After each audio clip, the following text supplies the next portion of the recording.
नमस्कार, आखिरी सौदा में आपका स्वागत है। मैं हूं शैल भटनागर और आज मेरे साथ हैं हर्षदा सावंत। और मार्केट का एक्शन तो आज भरपूर देखने को मिल रहा है। जबरदस्त तेजी वाला दिन शैल, और इस समय निफ्टी पर एक बार नजर डाल लेते हैं क्योंकि लगातार यहां पर खरीदारी ही बनी हुई है और ऊंचाइयों पर ही मार्केट है। 11,545 के लेवल्स पर इस समय निफ्टी देखिए। आज दिन का हाई जो था 11,560 था, वहां से हम ज्यादा दूर है नहीं। और पूरा जोश जो आया है वो निफ्टी बैंक के बल पर आया है। एक्सपायरी वाला दिन, यानी कि ये आखिरी 1.5 घंटा और भी रोमांचक रहेगा और तेजी के नाम तो पूरी तरह से रहेगा। हर्षदा जी, ये देखिए कि आज महीने की आखिरी एक्सपायरी है, फाइनेंशियल ईयर की आखिरी एक्सपायरी है जी। और इस सरकार के लिए जो इस वक्त इलेक्शन मोड में है, ये भी एक अंतिम एक्सपायरी होगी और बहुत ही ज़बरदस्त तरीके का हमने उछाल देखा। बैंक निफ्टी के बारे में आप बता ही रही हैं। बैंक निफ्टी आप देखिए इस महीने लगभग 12-13% बढ़ा है और वो बहुत ही जोरदार तेजी है। मार्च 2016 में हम लोग डेटा चेक कर रहे थे, तब ये लास्ट ऐसा हुआ था, तब वो चाइनीज स्लोडाउन आ रहा था। 3 साल लगे। जी हाँ, 3 साल में सबसे बेहतरीन एक्सपायरी। और हर जो बैंक जिसकी आप बात कर सकती हैं, आज एसबीआई ने 52 हफ्ते का हाई लगाया है। तो देखते हैं कौन कौन से ऐसे बुल ट्रेड्स हैं जहाँ पे बहुत ज़बरदस्त तेजी चल रही है। आप तब तक बताइए कौन कौन से गेस्ट कहाँ कहाँ आ रहे हैं। जी हाँ, ढेर सारे जानकार हमारे साथ होंगे और एक्सपायरी की तैयारी आपने सिर्फ और सिर्फ सीएनबीसी आवाज पर ही करनी है। आखिरी 1.5 घंटा काफी एक्शन वाला रहेगा। तो कौन कौन जुड़ेगा हमारे साथ? आशीष चतुर्मोता सैंटम वेल्थ से बताएंगे आपको कि अगली सीरीज के स्टार परफॉर्मर्स क्या रहेंगे, आपने क्या स्ट्रैटेजी बनानी है। यही स्ट्रैटेजी राजेश सतपुते भी लेकर आए हैं। फंडामेंटल राय आज ट्रैककॉम स्टॉक ब्रोकर्स के पार्थिव शाह बताएंगे और 2:30 बजे हमारा साथ देंगे प्रकाश गाबा और ओम कैपिटल के राजेश अग्रवाल। साथ ही आखिरी आधे घंटे में हर मुनाफे का शेयर आपको मिलेगा सिर्फ और सिर्फ सीएनबीसी आवाज पर। तो ट्रेडेड 2, ट्रेडेड 230 और ट्रेडेड 3 के लिए भी रहिएगा तैयार। चलिए हर्षदा जी, इतने सारे आप ट्रेड्स देगी, उससे पहले देखते हैं बाजार पे एक नज़र डालते हैं। निफ्टी के बारे में आपने बताया, मैं आपको बताता हूँ कौन कौन से ऐसे स्टॉक्स हैं जहाँ पे इस वक्त तेज़ी का दौर चल रहा है। सबसे पहले देखते हैं HCL टेक। इस वक्त ये लगभग 3% ऊपर चल रहा है 1075 के लेवल पे। येस बैंक में हमने 2-3 दिन से लगातार तेज़ी देखी है, इसमें बड़ी ज़बरदस्त डिलीवरीज दिख रही है और बहुत ही अच्छा जो एक्टिव फ्यूचर्स में इसमें वॉल्यूम देखा जा रहा है। इन्फोसिस और TCS 2 शेयर्स ऐसे रिजल्ट से पहले इसमें बिल्डअप देखा जा रहा है, ओपन इंटरेस्ट का भी और प्राइस का भी। और ITC ने आज साथ देना शुरू किया है, लगभग 298 रुपये के आसपास, 1.7% ऊपर, 5 रुपये का इजाफा। FNO में देखते हैं कौन कौन से ऐसे ट्रेड्स हैं जिसमें ज़बरदस्त इस वक्त बाइंग देखी जा रही है। दीवान हाउसिंग फाइनेंस इस वक्त ये टॉप गेनर था, लगभग 10-11% ऊपर। और भी अन्य कई शेयर्स ऐसे हैं जिसमें FNO में आपको तेज़ी दिखेगी, लेकिन उनमें से 1-2 खास मैं आपको नाम लेके बताता हूँ। देखिए 1 सेकेंड। डिश टीवी इस वक्त 7.1% ऊपर चल रहा है। बैंक ऑफ बड़ौदा जो कि अन्य पब्लिक सेक्टर बैंक्स के साथ ऊंचे स्तर पे है, इस वक्त 6% ऊपर।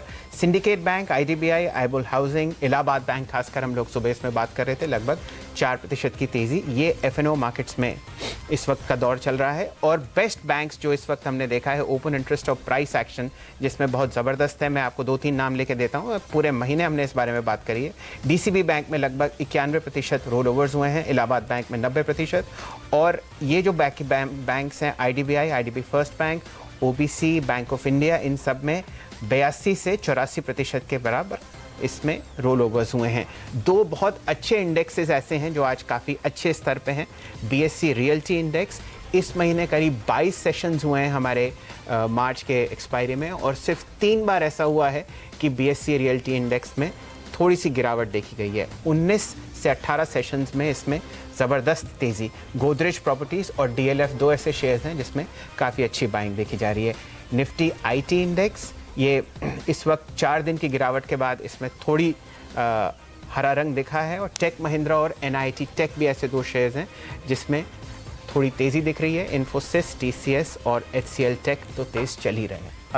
तो तमाम तेजी वाले कैंडिडेट्स। और मैं इनफैक्ट आज प्रोड्यूसर साहब से थोड़ा सा नाराज हूँ शैल, क्योंकि आज का दिन सिर्फ और सिर्फ बुल्स के नाम होना चाहिए था। बिल्कुल। और मुझे ऐसे लग रहा है कि जबरदस्ती मैंने वो बेयर ट्रेड निकाले, लेकिन कुछ स्टॉक्स हैं जहां पर मंदी की पोजीशंस खड़ी हुई हैं। मेटल्स देखिए, यहाँ पर हिंडाल्को एक स्टॉक है जहां पर बिकवाली भारी है। अभी भी हर टिक के साथ ये स्टॉक फिसल रहा है, 2% के नुकसान के साथ हेवी वॉल्यूम्स पर टूटा है ये काउंटर। टाटा स्टील में कल तक जो थोड़ा सा एक्शन था स्टील कंपनियों में, वो फीका पड़ने लगा, अब 0.5% नीचे आ चुका है टाटा स्टील का शेयर। तो यहाँ पर मंदी के सौदे साफ देखने को मिले हैं। ट्रैक्टर्स में स्लो डाउन की चिंता है। ये एस्कॉर्ट्स ने कहा था अपने मैनेजमेंट कॉल में। कल इन्होंने क्रेडिट स्विस के साथ बातचीत की, भले ही यहां पर रिपोर्ट पॉजिटिव निकल कर आई हो, 1000 के ऊपर के टारगेट्स आए हो, लेकिन स्लो डाउन की चिंता है। M&M ने खुद हमारे नेटवर्क से बात करके ये कहा कि थोड़ा सा डिमांड धीमा है। तो वो दोनों स्टॉक्स आज गिरते हुए और एस्कॉर्ट्स की ज्यादा धुलाई हो रही क्योंकि कल का ये आउट परफॉर्मर भी था। इंडेक्स पर आइए, यहाँ पर ONGC जैसा शेयर है जहां पर आज बिकवाली का दबाव जारी है, दिन भर कमजोर रहा है काउंटर। बजाज ऑटो में आज हम देख रहे हैं ब्रेक लगा है, बिल्कुल मोमेंटम नहीं पकड़ पाया है counter. Power grid, Bajaj Finserv, ये दूसरे स्टॉक से जहां पर आज की स्थिति मंदी की तरफ ही बनती हुई दिखाई दे रही है। और एक स्टॉक आपको निराश करेगा इस पूरी तेजी के माहौल में, वो है हीरो मोटोकॉर्प, क्योंकि ये 52 वीक लो पर आ चुका है। तो यहाँ पर दबाव काफी गहरा है आज के सत्र में। और साथ ही साथ देखिए दूसरे स्टॉक जो 52 हफ्तों के लोस पर आ रहे हैं, एक है लुपिन, दूसरा है वोडाफोन, लेकिन ज्यादा निराशा हीरो मोटोकॉर्प के हाथ लगती हुई दिखाई दे रही है। तो ये फिलहाल वो स्टॉक्स है जिन्होंने आज थोड़ा सा मूड फीका किया है, लेकिन आज का दिन तेजी की तरफ ही होना चाहिए। बिल्कुल, समय है इस वक्त 2 बजे का और इस वक्त हम एक ट्रेड लेते हैं चतुर मोहता साहब से। बताइए सर, क्या है आपके पास? Good afternoon. देखिए आज जैसा कि आपने थोड़ी देर पहले बात की, पूरा जो माहौल है वो PSU की तरफ ही अब रुझान बढ़ रहा है और ये बहुत अच्छा ट्रेंड बन रहा है, क्योंकि आप इसमें देखेंगे तो रोलोवर्स बहुत जबरदस्त आपको देखने को मिल रहे हैं, चाहे वो स्टेट बैंक ऑफ इंडिया हो, बैंक ऑफ इंडिया हो, कैनरा बैंक हो, सभी स्टॉक्स के अंदर में जबरदस्त एक ओपन इंटरेस्ट का एडिशन और साथ ही साथ रोलोवर्स, ये सभी बहुत पॉजिटिव हो रहा है। मुझे लगता है कि स्टेट बैंक ऑफ इंडिया यहां से कम 340-50 रुपए तक का मूव पोजिशनली दिखा सकता है, क्योंकि आज इसने एक इंट्राडे के अंदर में 52 वीक हाई जो अभी थोड़ी देर पहले शायद बात कर रहे थे, वो ऑलरेडी इसने हिट किया और बहुत जबरदस्त 56 लाख शेयर्स का वॉल्यूम उस समय पर उस टिक के अंदर में देखने को मिला। तो बहुत जबरदस्त वॉल्यूम के साथ ये ब्लॉक डील आज स्टेट बैंक में नजर आई है। मेरे हिसाब से बहुत जल्द ये लेवल जो उसने आज टेस्ट किया 339, 340 के, वो वापस आपको रीटेस्ट होते हुए देखने को मिलेंगे। But in a very short term 314 के स्टॉप लॉस से 330 का टारगेट मुझे लगता है स्टेट बैंक के अंदर में देखने को मिलेगा। और आज मैं थोड़ी सी लिबर्टी लेना चाह रहा हूं कि एक और स्टॉक आपको देना चाह रहा हूं ट्रेडेड 2 पे, और वो है IDBI बैंक का। इसके अंदर में आप देखेंगे जिस तरह से अभी लास्ट आधा घंटे के अंदर में जो डिलीवरी जो वॉल्यूम्स जिसके अंदर में ऐड हुए, उसको देखते हुए मुझे लगता है ये स्टॉक अब कम से कम यहां से 10% की तेजी आपको और दिखाएगा। 50 रुपए तक के टारगेट्स मुझे लगता है IDBI बैंक में देखने को मिलेंगे। और इसको प्ले करने का सबसे अच्छा तरीका होगा अगर से आप इसकी एट द मनी 45 रुपीज की कॉल ऑप्शन ले ले। इस समय पे मेरे पास प्रीमियम नहीं है तो 45 की कॉल ऑप्शन आप ले लीजिए। और लेवल वाइज मुझे लगता है 43 ये आपका स्टॉप लॉस होना चाहिए। 50 रुपीज तक के टारगेट्स IDBI बैंक में बहुत जल्द आपको आते हुए नजर आ सकते हैं। ये आप मार्च का कॉल ऑप्शन नहीं, आप अप्रैल का कॉल, आपको ये अप्रैल का डायरेक्टर साहब कॉल ऑप्शन दिखाना पड़ेगा। क्या प्राइस था आपने बताया? 50 पैसे? नहीं, ये फ्यूचर में तो जो करंट लेवल है, और 45 रुपीज की जो कॉल ऑप्शन है अप्रैल की, वो चल रही है 2 रुपया 50 पैसे के आसपास। यहाँ पर पे आपको 1.5 रुपए का स्टॉप लॉस रखना है और 5 से 6 रुपए तक का प्रीमियम का टारगेट मुझे लगता है इस ऑप्शन के अंदर में 2 से 3 दिनों में देखने को मिल सकता है। एक बात मुझे ये कहनी पड़ेगी हर्षदा जी, अगर IDBI बैंक चल पड़ा है, मतलब ये कल तक एक ही ऐसा बैंकिंग फ्यूचर था जो मार्च के महीने में नेगेटिव था, आज 5% ऊपर है, तो लगभग 4% का इसने महीने का भी कुछ कमा लिया। अगर ये बैंक चल पड़ा तो सतपुते साहब ये बताइए कि क्या बैंक निफ्टी पे टॉप बन गया है? लॉजिक तो सही है, but at the same time देखिए मुझे लगता है कि ट्रैक्शन जो है, जो मोमेंटम है, वो रेट सेंसिटिव फाइनेंस सेक्टर में ही है और मुझे लगता है ये आगे भी चलेगा। ये बात जुदा है कि यहाँ से छोटा मोटा हल्का या प्रॉफिट टेकिंग आएगा, लेकिन अगर जो पिक IDBI आशीष जो निकाला, मैंने भी यहाँ पे रखा था 230 के लिए, तो एनीवे तो वो अच्छे से कवर होगा और जो 50 का टारगेट है मुझे लगता है वो आना चाहिए। एट द सेम टाइम जो आप बैंक निफ्टी की बात कर रहे हैं, देखिए ये बात तो जुदा है कि आज एक्सपायरी है, तो एक्सपायरी के बाद प्रॉफिट टेकिंग ड्यू है, क्योंकि बैंकिंग ओवरऑल अगर आप देखो तो आप PSU बैंकिंग देखो या प्राइवेट सेक्टर बैंकिंग देखो, सब में एक अच्छा मूव ऑलरेडी हो चुका है। तो लिटिल बिट हम ये कह सकते हैं प्राइस्ड इन है। एट द सेम टाइम मुझे लगता है जहां पे जैसे कि आशीष ने SBI की भी बात की, देखिए SBI बेहतरीन काउंटर है, 300, 305, 308 पे अटकता था। अगर आप इसको वीकली चार्ट पे देखें तो वीकली चार्ट पे इसमें क्लियर कट ब्रेकआउट है, सिमेट्रिकल ट्रायंगल ब्रेकआउट, जिसका टारगेट आशीष ने राइटली कहा कि 340, 350। लेकिन अगर आप इसको थोड़ा सा और स्ट्रेच करें तो SBI का बेस फॉर्मेशन अभी 300, 305 पे हो जाएगा। इसका मतलब जब जब करेक्शन आएगा तो 305 के आसपास आता है तो उसमें बाय रिकमेंडेशन ही बनेगा। तो इसके चलते मुझे लगता है बैंक निफ्टी में अगर आप उसको कंपेयर करें with a larger private sector banking, तो यस वहाँ पे प्रॉफिट टेकिंग आ सकती है। At the same time bank Nifty मुझे लगता है इन पर्टिकुलर अगर नेक्स्ट सीरीज के हिसाब से सोचे तो मुझे लगता है 29,000 के नीचे जाना इमीडिएट पॉसिबल नहीं है। सो 29,000 का बेस होगा, अपसाइड में मुझे लगता है 30,500 के आसपास का इसका रेजिस्टेंस होगा, तो एक स्विंग इसमें मिलते रहेंगे। चलिए, तो स्विंग्स देखने को मिलेंगे, लेकिन शैल जो पूरा मूड बन रहा है वो तो अगले हफ्ते होने वाली क्रेडिट पॉलिसी के बदौलत ही बनता दिखाई दिया है कि यहाँ पर आज से ही देखिए हमने फैक्टरिंग करना शुरू किया। आज ही नहीं, इस पूरे हफ्ते यही जोश देखने को मिला कि रेट कट तो बनता है। और दूसरी तरफ जो अमेरिका में भी हलचल देखने को मिल रही है, जो 10 ईयर यील्ड में एक स्लाइड देखने को मिला, एक पूरी रेसिपी बन रही है कि भारत में भी रेट कट होगा, क्योंकि फेडरल रिजर्व जो अब तक रेट बढ़ाने के बारे में सोच रहा था वो भी रेट कट के बारे में विचार करना शुरू करेंगे। हमारे साथ अब पार्थिव शाह भी जुड़ गए। पार्थिव, जो एक थीम सेट हुई है, फाइनेंशियल स्टॉक्स, निजी बैंकों के साथ ये रैली शुरुआत हुई, उसके बाद सरकारी बैंकों ने अच्छा खासा पार्टिसिपेट किया, आज तो एनबीएफसीज भी चल पड़े हैं। ये बताइए, ये अप्रैल के पूरे महीने की थीम साबित हो सकती है क्या? जी अर्षद, अगर हम देखें, और आपने बहुत सही तरह से बताया कि जो यूएस फेड का जो आउटलुक चेंज हुआ है, और हमें ये जानना बहुत इंपॉर्टेंट है कि यूएस के अंदर मंदी ना आए, यूएस में स्लोडाउन आए तो वो इमर्जिंग मार्केट्स के लिए बहुत अच्छा है। और उस हिसाब से जो भी हमने फंड फ्लोज देखे हैं, एफआईएस का काफी बाइंग आया है, और हम जानते हैं कि बैंकिंग सेक्टर का वेटेज ओवरऑल हमारे इंडाइसेस में काफी हैवी रहता है, और बैंकिंग ने आई थिंक बहुत फैंटास्टिक रैली दिखाई है हमारे मार्केट्स में। और मोर इम्पोर्टेंटली जो बैंकिंग में भी हैवी वेट्स है, जो यूजुअल सस्पेक्ट्स है, HDFC banks of the world है, एसबीआई है, और इवन इंडसइंड बैंक जैसे लेगार्ड ने भी काफी अच्छा आई थिंक रैली दिखा है। और थोड़ा हद तक आपकी बात सही है कि जो अप्रैल पॉलिसी है आरबीआई की, जो जिसमें एक्सपेक्टेशन आ रहा है कि रेपो कट होगा, और ओवरऑल लिक्विडिटी सिनेरियो भी सुधरा है, बॉन्ड मार्केट भी काफी फेवरेबली प्ले कर रहा है काफी इन पीएसयू बैंक्स जिनके पास ट्रेजरी बुक होती है, तो ओवरऑल सेटअप अच्छा है। आगे जाते आई थिंक एक्सपेक्टेशन यही है कि रिकवरीज अच्छे होंगे, प्रोविजनिंग कम होंगे, और प्रॉफिटेबिलिटी बैंक्स की बहुत अच्छी होगी। और एसबीआई जैसी दिग्गज बैंक के लिए एक्सपेक्टेशन है कि बाय 2021 आरओएस 1% के आसपास हो जाए, और जो प्रॉफिटेबिलिटी करीबन 20 से 25 हजार करोड़ के आसपास आ जाए, तो उस हिसाब से काफी फैक्टरिंग होना चालू हो रहा है आज की तारीख में।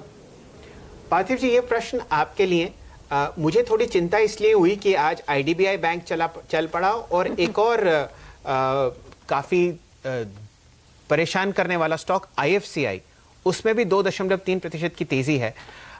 एक इवेंट के लिए ये बैंक निफ्टी में रैली आ रही थी, वो थी क्रेडिट पॉलिसी, जो कि अगले हफ्ते है। वहाँ पे आप जैसे हर्षदा बता रही हैं कि काफ़ी रेट कट्स की बात हो रही है, 25 बीपीएस तो लोग मान ही रहे हैं। एक ब्रोकरेज ने 50 बीपीएस की भी बात करी है।